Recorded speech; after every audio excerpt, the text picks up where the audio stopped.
નમસ્કાર મિત્રો, ફરી એકવાર આપણી યુટ્યુબ ચેનલ પર નવા વિડીયો સાથે આપનું હાર્દિક સ્વાગત કરું છું। જો તમે આ ચેનલ પર નવા હો તો આપણી ચેનલને સબસ્ક્રાઇબ કરી લેજો, જેથી આપને સરકારી તેમજ પ્રાઇવેટ ભરતી વિવિધ યોજનાને લગતી અવનવી અપડેટ્સ મળતી રહે। અને જો તમે અમારા વોટ્સઅપ ગ્રુપમાં જોડાયા ના હો તો તેની લિંક નીચે ડિસ્ક્રિપ્શન બોક્સમાં આપેલી છે, ત્યાંથી તમે જોડાઈ શકો છો, જેમાં આપને વિડીયોને લગતી ડેઇલી પીડીએફ તેમજ અન્ય ભરતી વિશેની તમામ માહિતી મળી રહેશે। નમસ્કાર મિત્રો, તો વાત કરશું જ્ઞાન શક્તિ રેસિડેન્શિયલ સ્કૂલ ઓફ એક્સેલન્સ સહિત વિવિધ શાળાઓમાં આવેલી વિવિધ શિક્ષકો તેમજ બિન શૈક્ષણિક સ્ટાફ માટેની ભરતી જાહેરાત વિશે। તો પહેલા નંબરની ભરતી જાહેરાત વિશે વાત કરીએ તો તમે જોઈ શકો છો, રાધે ગ્રામ વિકાસ ટ્રસ્ટ ભાભર સંચાલિત જ્ઞાન શક્તિ રેસિડેન્શિયલ સ્કૂલ ઓફ એક્સેલન્સ જે ધોરણ 6 થી 12 અંતર્ગત કાર્યરત છે, જેમાં શૈક્ષણિક સ્ટાફ ભરતી માટેની આ જાહેરાત છે। વિગતવાર જોઈએ તો પ્રિન્સિપલ માટે 2 જગ્યા છે, જેમાં post graduation plus B Ed M Ed 5 વર્ષનો શૈક્ષણિક અનુભવ ધરાવતા હોવો જોઈએ। એજ્યુકેશનલ સુપરવાઇઝર માટે 4 જગ્યા, post graduation plus B Ed M Ed શૈક્ષણિક અનુભવ 3 વર્ષનો। ગણિત વિષય માટે 5 જગ્યા છે, બીએસસી બીએડ। વિજ્ઞાન માટે 5 જગ્યા, બીએસસી બીએડ। અંગ્રેજી માટે 5 જગ્યા, બીએ બીએડ। સામાજિક વિજ્ઞાન માટે 4 જગ્યા છે, બીએ બીએડ થયેલા હોય તેવા ઉમેદવારો। ગુજરાતી ભાષા માટે 4 જગ્યા, બીએ બીએડ। હિન્દી સંસ્કૃત માટે પણ 4 જગ્યા છે, બીએ બીએડ થયેલા હોય તેવા ઉમેદવારો માટે। કોમ્પ્યુટર ટીચર ઓપરેટર માટે બીસીએ એમસીએ। સ્પોર્ટ્સ માટે 2 જગ્યા છે, બીપીએડ ડીપીએડ ખેલ મહાકુંભમાં સારું પ્રદર્શન કરનાર તેમજ ડ્રોઈંગ માટે પણ 2 જગ્યા છે। ટેટ ટાટ પાસ કરેલા ઉમેદવારોને પ્રાથમિકતા આપવામાં આવશે તેમજ શૈક્ષણિક અનુભવ જરૂરી છે।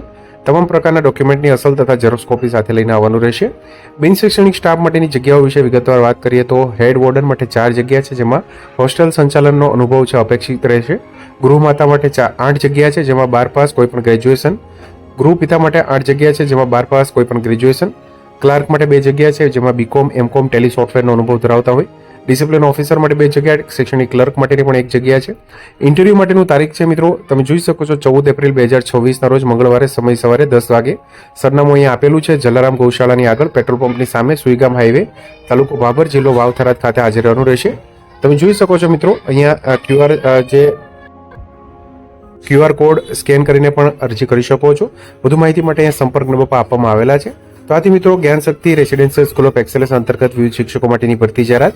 આગળ વાત કરશું અન્ય એક શાળામાં આવેલી વિવિધ શિક્ષકો માટેની ભરતી જાહેરાત વિશે।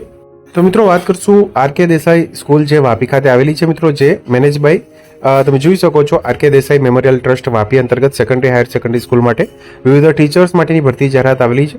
ઇંગ્લિશ ગુજરાતી મીડિયમ માટે તમે જોઈ શકો છો મિત્રો, વિવિધ શિક્ષકો માટેની જાહેરાત છે, જેમાં પ્રિન્સિપલ માટે 1 જગ્યા છે, MSc MCom B Ed M Ed.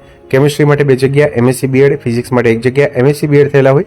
Biology માટે 2 જગ્યા, એમએસસી બીએડ। મેથ્સ માટે 3 જગ્યા, એમએસસી બીએડ। ઇંગ્લિશ માટે 3 જગ્યા, એમએ બીએડ થયેલા ઉમેદવારો માટે। સ્ટેટિસ્ટિક્સ માટે 1 જગ્યા, એમકોમ બીએડ। ઓસી બીએ માટે 1 જગ્યા, જે એમકોમ બીએડ। ઇકોનોમિક્સ માટે 1 જગ્યા છે।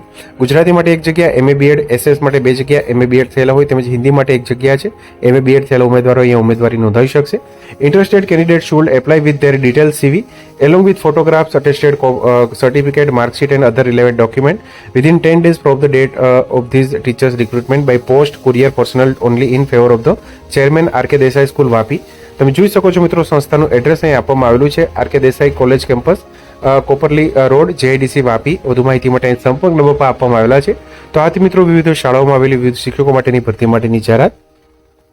તો મિત્રો, જો વિડીયો પસંદ આવ્યો હોય તો લાઇક કરજો તેમજ તમારા મિત્રો સુધી શેર કરજો। વધુમાં ચેનલને સબસ્ક્રાઇબ કરી લેજો, જેથી આપને આવી વિવિધ માહિતી મળતી રહે। મિત્રો, વિડીયો જોવા બદલ આપનો ખૂબ ખૂબ આભાર। મળીએ એક નવા વિડીયો સાથે, ત્યાં સુધી જય હિન્દ, ભારત માતા કી જય।